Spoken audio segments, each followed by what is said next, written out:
పౌర్ణమి వెలుగులో మెరిసే గోపురం, తుంగానదిలో ప్రతిబింబించే దీపాల కాంతి, పంచధరించిన భక్తుల నడుమ నిశ్శబ్దమైన వాతావరణం. చూద్దాం రండి. ఇది నేనిటీవల అనుభవించిన ఒక అద్భుతమైన ప్రదేశం. ఇది శృంగేరి.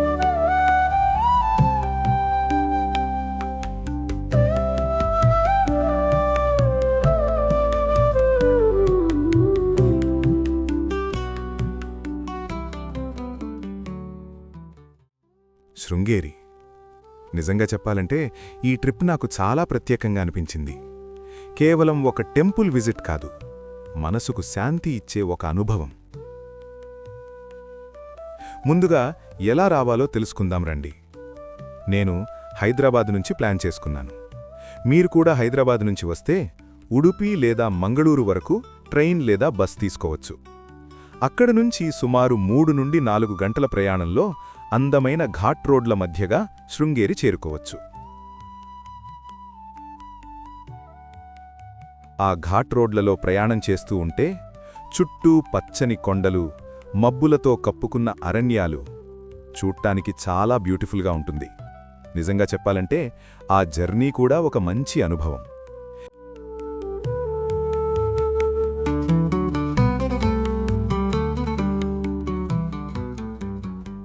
ఇప్పుడు విజయవాడ నుంచి ఎలా రావాలో కూడా తెలుసుకుందాం రండి. విజయవాడ నుంచి మంగళూరు లేదా బెంగళూరు వరకు ట్రైన్ తీసుకొని బెంగళూరు నుంచి డైరెక్ట్ బస్సులున్నాయి. విశాఖపట్నం నుంచి వస్తే ఎలా రావాలో కూడా చూద్దాం రండి. విజాగ్ నుంచి మంగళూరు లేదా ఉడుపి వరకు ట్రైన్ తీసుకొని అక్కడి నుంచి బస్ లేదా టాక్సీ తీసుకుంటే సులభంగా చేరుకోవచ్చు. ఇలా మీకు కన్వీనియంట్గా ఉన్న రూట్ ఎంచుకొని రావచ్చు. ఇప్పుడు స్థల పురాణం మరియు చారిత్రక విశేషాలు తెలుసుకుందాం రండి.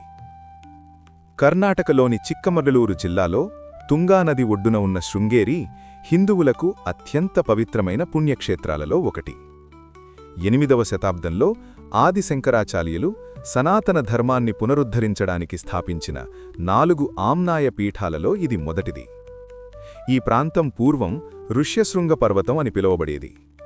ఋష్యశృంగ మహర్షి ఇక్కడ తపస్సు చేయడం వల్ల ఈ ఊరికి శృంగేరి అని పేరు వచ్చింది. ఇంకా ఒక అద్భుతమైన కథ ఉంది. ఒక మండుటెండలో ప్రసవవేదనలో ఉన్న ఒక కప్పకు ఒక పాము తన పడగ విప్పి నీడ ఇచ్చిందని చెబుతారు.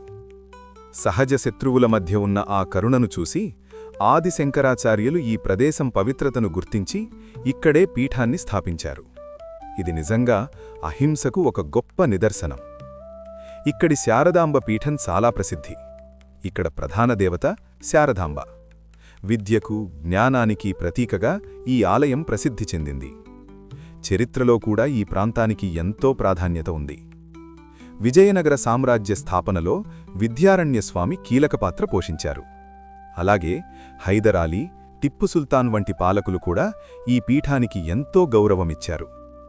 ఇప్పుడు ప్రధాన ఆలయాల గురించి చూద్దాం రండి. శారదాంబ ఆలయం మొదట చందనపు విగ్రహంతో ప్రారంభమై తరువాత బంగారు విగ్రహంతో ప్రతిష్ఠించబడింది. విద్యాశంకర ఆలయం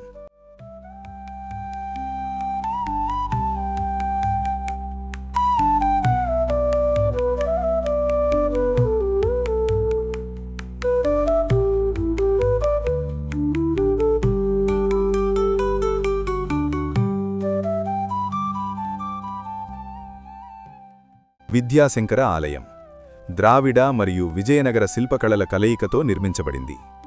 ఇందులో ఉన్న 12 స్తంభాలు సంవత్సరంలోని 12 రాసులను సూచిస్తాయి. చూడండి, ఎంత అద్భుతమైన ఆలోచన!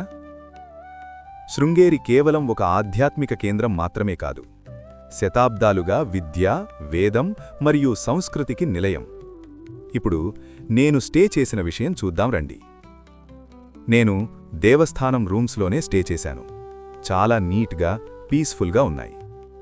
రూమ్ తీసుకోవడానికి ముందుగా టెంపుల్ ఎంట్రన్స్ దగ్గర ఉన్న అడ్మినిస్ట్రేషన్ ఆఫీస్కు వెళ్ళాలి. అక్కడ డిఫరెంట్ టైప్స్ ఆఫ్ రూమ్స్ ఉంటాయి.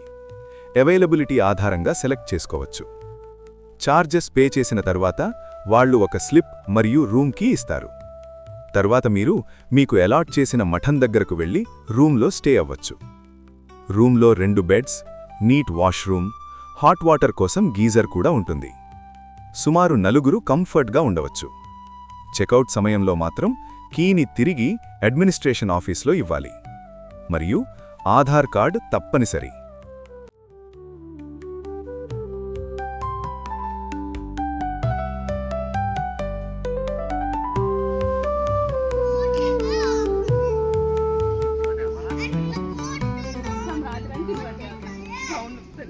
ఇప్పుడు టెంపుల్ ఆర్కిటెక్చర్ గురించి చూద్దాం రండి.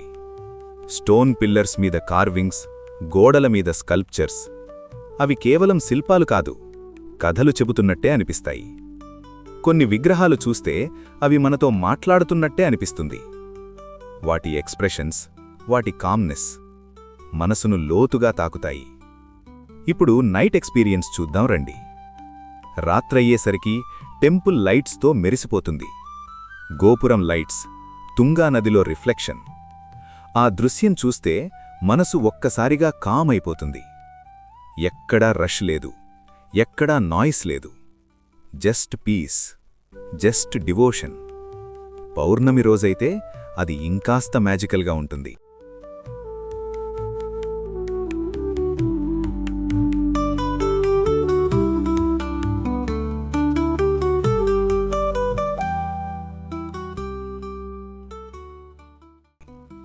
నిజంగా చెప్పాలంటే ఈ అనుభవం జీవితంలో మరిచిపోలేను.